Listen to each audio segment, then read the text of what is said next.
یو ځل یو نوکر هغه یو ځل غیر حاضري وکړله، یو ملازم هغه یو کمپنۍ کې یو چا سره نوکري کول، نو غیر حاضري وکړه. چې غیر حاضري وکړله نو هغه مالک دا سوچ وکړلو چې د به تنخواه کمه ځکه داسې چوټیانې کوي، نو هغه ولې لکه تنخواه زیاته کړه. چې تنخواه یې زیاته کړه نو هغه باقاعده بیا راتلو مالک هم خوشحاله، ملازم هم خوشحاله چې یار زما مالک ماله اسې بېسه تنخواه زیاته کړه، زه خو هغه کار کوم تنخواه یې راله اسې زیاته کړه. څه وخت پسې یو بله چوټي وکړله، چې چوټي وکړله نو هغه مالک یې ډېر غصه شو چې ګوره ما تېر ځل دله تنخواه هم زیاته کړله او دې سرکوزي بیا چوټي وکړله، په خو باندې نه پوهېږي، نن د خو زمانه پاتې نه شوه چې چا سره ښه کې داسې کوي د سره، نو د هغه کومه تنخواه چې وله اضافي مقرر کړې وه هغه یې واپس کټ کړه. نو بیا هم د هېڅ ونه ویل، بس باقاعده بیا هم راتلو. دا مالک حیران شو چې کله مې وله تنخواه زیاته کړه هم د څه ونه ویل، خاموشي اختیار کړه، او چې کله مې ترې کټ کړه بیا هم خاموشي اختیار کړه چې دا ولې. نو هغې نه یې تپوس وکړو چې بچیا ما تاله مخکې تنخواه زیاته کړې وه هم ته خاموشه وي او رضا بر قضا وي چې بس دا زما قسمت دی، او چې کله ما تا نه واپس کټ کړه نو بیا هم د خفګان اظهار ونه کړلو چې دا ولې. هغه ورته مالک صاحب دا ټول چې کوم دی دا د الله د رزق تقسیم دی، زه خپل محنت کوم او نور الله رب العزت دا رزقونه لیکلي دي ورکوي چې د چا رزق یې لیکلي هغه ته رسیږي. اول ځل چې تا ماله تنخواه زیاته کړه نو ما تا ته صفت ولې ونه کړو، وایي په هغه ورځ باندې چوټي ما د دې وجې نه کړې وه چې زما کور کې یو ماشوم ګلالۍ پیدا شوی، نو چې سال له زرالم تا ماله تنخواه زیاته کړه ما ویلې ګوره الله رب العزت نوی میلمه راولېږلو او سره یې چې کوم دی خپل رزق هم راولېږلو، تنخواه زما زیاته شو ماشوم رالیږلی. او چې کله تا زما تنخواه کمه کړه او ما چوټي کړې وه د هغې نه مخکې په یو ورځ باندې، په هغه ورځ باندې زما مور مړه شوې وه،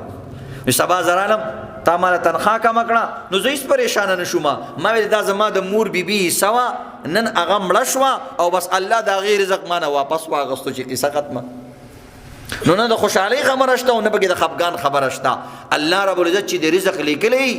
ولو کان تحت الجبلین، اگر چې هغه د غرونو د خښتو د لاندې وي الله رب العزت به تعالی هغه رزق درکوي. تاسو ګوره په دې غرونو کې خلک ګرځي جواهرات راوباسي او قیمتي کاڼي راوباسي، په دې اوبو کې خلک غوپې لګوي لاندې جواهرات راوباسي. الله رب العزت د هغوی رزقونه په کم ځای کې لیکلي، په دې غرونو کې په تورو غرونو کې سکرو دپاره خلک ننوځي کویله راوباسي، الله هغوی له هغې کې رزق ورکوي. په دې غرونو کې که تا ته څوک وایي چې دلته دننه شه نو ساه دې پکې بندېږي او الله پکې هغوی له بهترین رزق ورکوي.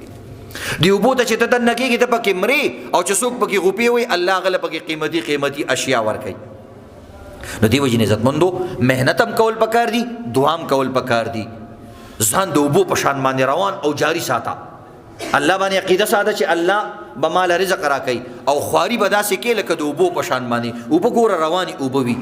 چې داسې کوم ځای ته ورسېږي چې لاره بنده شي لږ ساعت له ودرېږي چې بیا هغه ځای ډک شي بیا روانې شي، چې مخکې وله دیوال راشي غر راشي په غر کې ځان له لاره وکړي، په هغه غر کې سوري وکړي بل طرف ته وځي، او دا شان که کنده ورته میلو شي په هغه کنده کې چې اوبه کله جمع شي د هغې نه ډیم جوړ شي، په هر ځای کې خپل سوچ لري. نو د دې وجې نه د اوبو په شان روان اوسه او ترقي کوه. انګریزان وایي او یو انګریزي مقوله ده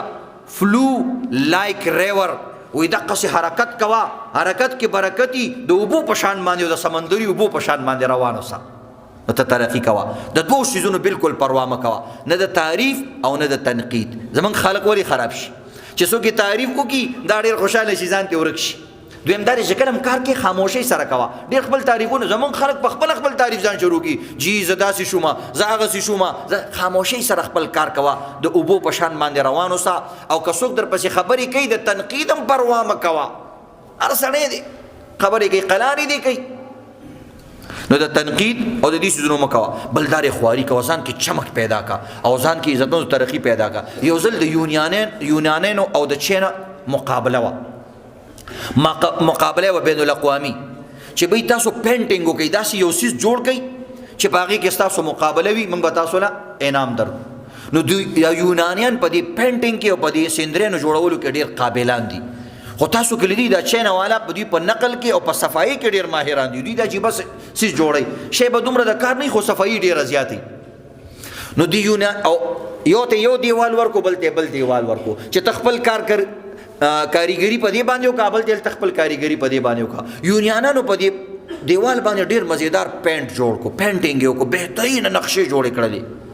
چې نقشې جوړې کړلې پردې په لګولې و. بل اوس د مقابله وخراله،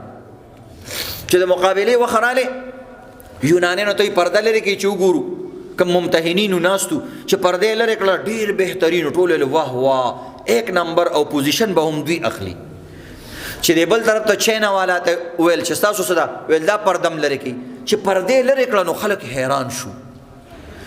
چې کم پینټینګ یونانانو په هغه دیوال کړو هو به هم هغه پینټ په هغه باندې شوی.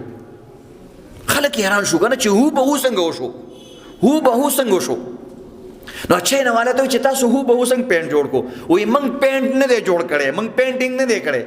موږ یو سیندریم نه دا کړي. نو دا خو بالکل دا کاری وای موږ دا یو دیوال د شیشې په شان باندې صفا سوتره کو چې کم شي هغه جوړي اوس هغه په دې کې ښکاری. داسې طریقې سره دومره صفای سره هغه دیوال جوړ کړو چې هغه کول هغه ټول اصل هغه ته کار کېدل، انعام هغه ته ملاو شو چې دا تاسو نور عجیب کمال کړي. نو نقلی زمو ځان د شیشې په شان صفا سوتره کوي چې هر سړی ته وي راځه ما سره کاروبار کوه، راځه ته ما سره شه، خپل مهنت کوي، خپل ترقی کوي او خپل ځان چې کم دی خپل ځان کې چمک پیدا کوي چې کم ځای ته لاړ شي چې هلته ته ځلیږي. که هغه د مسلمانانو دفتر وي که د کافرانو، خلک وایي چې دا مسلمان